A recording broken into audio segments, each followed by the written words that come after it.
जो भी पंडिताई करता उसका सर्वनाश हो रहा है। जो भी ब्राह्मणपना करता लास्ट में ब्राह्मणटी होगी इसकी ये हमने खूब देखा हुआ। ब्राह्मण मतलब ये नहीं कोई जाति कास्ट ब्राह्मण नहीं है, क्योंकि हमने ज्ञान से उठना ऊपर। इन संसारिक जो बंधन है, सीमाएं हैं, ये ज्ञान से अपने आप टूट जाएंगी। मेरे पूज्य गुरुदेव जी स्वामी राम देवानंद जी, ये इसी हरियाणा के रहने वाले, दादरी के पास एक 45 गांव है। तो परमात्मा ने मेरे पूज्य गुरुदेव जी जो ब्राह्मण थे, जाति से ब्राह्मण थे, कर्म ब्राह्मण नहीं था, यानी ब्राह्मण ग्रुप में, ब्राह्मण समुदाय में जन्म हुआ था उनका। और वो अपना खेती थी, किसानी करते थे उनके माता पिता, और उनके भी जमीन थी 5-4 किले एकड़ जमीन उनके हिस्से में। उसके पिताजी के पास तो काफी जमीन थी, तो खुद पाली जाते थे। तो वो ब्राह्मण थे जाति के। जब उनको ज्ञान हुआ, हमारे पूज्य दादा गुरुजी उनको मिले, और मेरे दादा गुरुजी यानी मेरे गुरुजी के जो गुरुजी थे वो छावला गांव है दिल्ली में, नजफगढ़ के पास। उस छावला गांव के वो जाट थे, और उन्होंने फिर काशी विद्यापीठ में, उसके बाद फिर ये हल्की हो गई थी। मतलब जैसे हमारे गुरुजी जो थे, हमारे दादा गुरुजी जाट थे, और हमारे दादा गुरुजी के जो गुरुजी थे वो भी ब्राह्मण थे। और वो काशी विद्यापीठ वो पढ़ नहीं सके, उसने उन बच्चे को अपना गोद लेकर यानी अपना शिष्य बनाकर सर्टिफिकेट बनाकर भेजा कि काशी विद्यापीठ में पढ़ का। तो हमारे दादा गुरुजी थे वो काशी विद्यापीठ में 4 विषय के आचार्य बन गए। और उसके बाद फिर मेरे दादा गुरुजी को पंडित चिदानंद नाम था उनका, चिदानंद जी महाराज, उनको पंडित चिदानंद जी कहा जाने लगा, क्योंकि वो 4 विषय में के आचार्य बन गए, 4 विषय के, 4 सब्जेक्ट के। और उनका एक गांव है, उनका गांव गोपालपुर, तहसील खरखोदा, जिला सोनीपत। गांव गोपालपुर में एक आश्रम है छोटा सा, उस पे लिखा हुआ है पंडित चिदानंद आश्रम गोपालपुर। दास उसको देख कर आया है। तो कहने का भाव यह है कि हमारे दादा गुरुजी जाट होते हुए पंडित कहलाए, और मेरे पूज्य गुरुदेव जी ब्राह्मण होते हुए वो ब्राह्मण नहीं, एक संत कहलाए, स्वामी संत। तो ये जाति कर्म से है, अपनी जन्म जात से नहीं होती।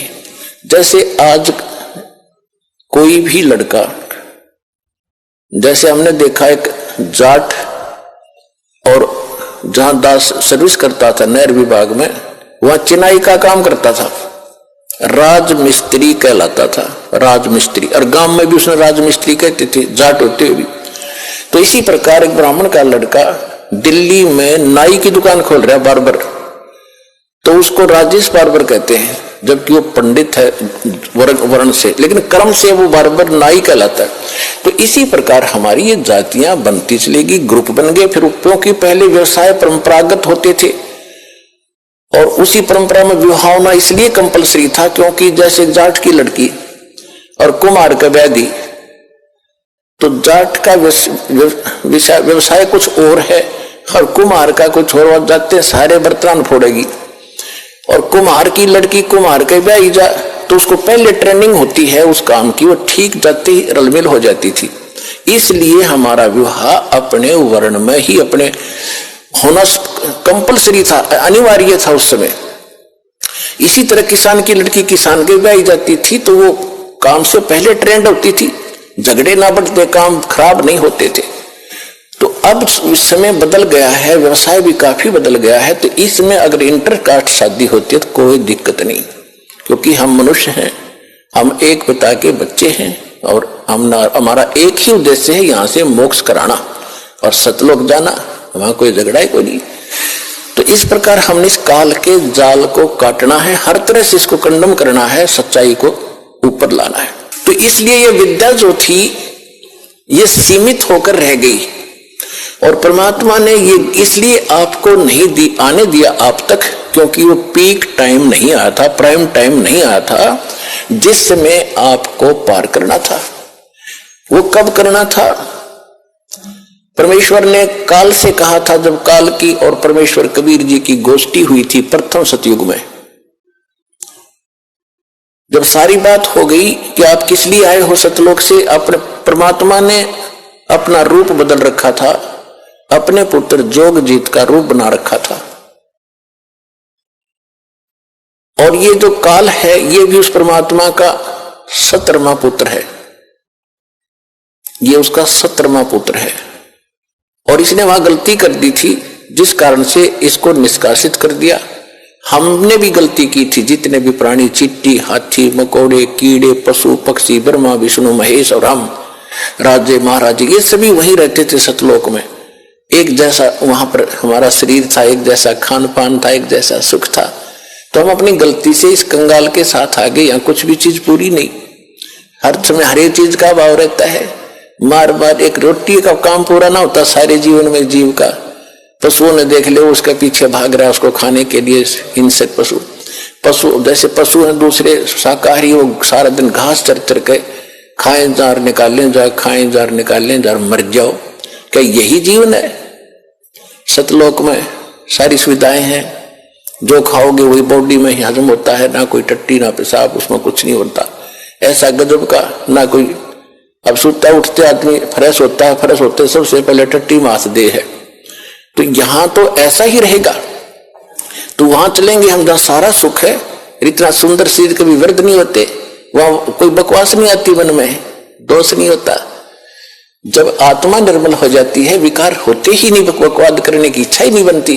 तो ज्ञान से अब परमात्मा ने ये शिक्षा इसलिए दी हमारे को कि हम जो मैं बताऊंगा, परमात्मा के ने कहा था कि जो ज्ञान हम देंगे फिर हम अपना एक दास भेजेंगे। वो तो ज्ञान परमात्मा 600 वर्ष पहले सतगुरु रूप में दे गए थे, कबीर भगवान कबीर वाणी के माध्यम से। कबीर सागर, कबीर बीजक, कबीर शब्दावली, कबीर साखी, इस तरह उन्होंने कई भागों में बांट रखा है, बाद में प्रिंट करने वालों। बाकी ये सभी कबीर वाणी है, जिसके विषय में गीता अध्याय नंबर 4 के श्लोक नंबर 32 में कहा कि परमात्मा स्वयं अपने मुख कमल से जो ज्ञान देता है उसमें यज्ञ यानी धार्मिक अनुष्ठानों की जानकारी विस्तार के साथ बताता है, और उसको जानने के बाद सब कर्मों से मुक्त हो जाता है। चौथे अध्याय के 34वें श्लोक में कहा कि उस ज्ञान को तत्वदर्शी संतों के पास जाकर समझ। तो कहने का भाव यह है कि परमात्मा ने 600 वर्ष पहले आकर ये तत्व ज्ञान बताया था। तो जब काल से बात हुई थी और परमात्मा अपने जोगजीत पुत्र के रूप में आए थे, जब काल के लोक में प्रवेश किया, किस लिए आए थे? कि हमें दुखी देखा कि ये मेरे बच्चे वहां कितने सुखी थे, कोई दुख नहीं था, कोई मृत्यु नहीं, कोई कैंसर नहीं, कोई कोढ़ नहीं, कोई बीपी हाई ना लो होता था, ना कोई शुगर बीमारी थी, और ना इनको खाने का अभाव था, मजदूर बने फिरते। काल ने हमारे को कितना मूर्ख बना रखा है। किसी के पास थोड़ा सा पद मिल जाता है तो नीचे वालों को इतना दबा के रखता है, सब अपने कर्म फोड़ता सारा दिन, उनकी आत्मा दुखा दुखा के। चाहे कोई फैक्ट्री मालिक है, चाहे कोई IAS IPS अधिकारी है, या कोई डॉक्टर इंजीनियर जज है, ये नहीं देखते तुम कर क्या रहे हो, ज्ञान नहीं है, किसी की आत्मा दुखावे उसका। ये परमात्मा के बच्चे हैं। आप कहते हैं जो तगड़ा व्यक्ति और निर्बल को सताता है उसकी आत्मा रोती है। आत्मा रोती है क्योंकि वो मुकाबला तो कर ही नहीं सकता किसी भी तरीके से। ताकतवर मीन जैसे कोई पद की ताकत है, पोस्ट की ताकत है, या वैसे अपने कोई घर कबीले में घने व्यक्ति हो जाए उनकी ताकत है, स्वयं बलशाली है। तो इस तरह का व्यक्ति गरीबों को सताता है, अपने से नीचे वालों को इतना तंग करता है कि जितना वो कर सकता है बिना ज्ञान के। तो यहां परमात्मा ने आके बताया है कि कबीर गरीब ना सताइए, जाकी मोटी हाय, और बिना श्वास की जीव से लो भस्म हो जाए। देखो कहते हैं गरीब को ना सताना, आपकी ये हालत हो जाएगी, क्योंकि वो तो जीवित श्वास है, आत्मा से उसका कनेक्शन है, रो रहा है, उसकी आत्मा दुखी है तो उसको जरूर प्रतिफल मिलेगा, 2 दिन पीछे मिल जाएगा। उदाहरण दिया है कि जैसे पहले एक धौंकनी होती थी पशु के चाम की बनाई जाती थी और लोहार और सुनार लोग उसी का प्रयोग करते थे। उसमें ऐसे एक अंडल सा लगा लेते थे, उसको पकड़ के ऐसे करते थे, आगे उसका एक छोटा सा सुराख होता था उस चमड़े में, और वहीं से वो हवा लेती थी और फिर ऐसे छोड़ते थे तो वो हवा फूंक मारती थी अग्नि में, ऐरण में, जहां पर लोहे को गर्म किया जाता था, पिघलाया जाता था। तो परमात्मा कहते हैं कि वो बिना जीव की श्वास यानी मरे हुए जीव पशु की खाल की श्वास ने लोह को भस्म कर दिया। और ये तो जीवित सांस है, आहे जो आए है, कहते ये गरीब ने ना सताइए जाकी मोटी हाय, और बिना जीव की श्वास से लोह भस्म हो जाए। अब तुम तो जीवित श्वास को दुखी कर रहे हो, तुम्हारा क्या हाल हो जाएगा। तो इस काल ने हमें नो भी पाप एक दूसरे के साथ अपने कर्म बिगाड़ने के लिए सिस्टम पूरा फिट कर रखा है कि इनकी बिरान माटी कर दूं, और फिर ये अपने वो एक दूसरे का किया कर्म यहां भोगते रहे और आजीवन दुख पाते रहे। और परमात्मा इसलिए आते हैं कि ये बुरा करते हैं अनजाने में। आज किसी की चोरी की, निंदा की, उसका अगले जन्म में फिर देना पड़ता है। कोई दामाद बनकर लेगा, बेटी भी लेगा, धन भी लेगा, और फिर मर जाएगा और बेटी विधवा होगी, फिर उसके पालन पोषण में बच्चों के लगा रहेगा वो मूर्ख। तो ये तो यहाँ का की व्यवस्था है, इसको समझना पड़ेगा। और उसी को समझाने के लिए भगवान आए कि मेरे बच्चे देख कितने दुखी हो गए, इनको वहां कोई अभाव नहीं था, देख किसी अक्ल मारी गई इनकी। तो जिस माता पिता के बालक बिगड़ जा किसी कारण से भी, उसको चैन नहीं पड़ता जब तक उसकी पार बसाओगे। न सोचेगा ये कभी सुधरे और वापस आ जा, और फिर मैं सीने से लगा लूं, इनको सारी संपत्ति दे दूं, मैंने क्या करना है। तो वो हमारा पिता है। हम गलत आदमी इस काल के आके फंस गए।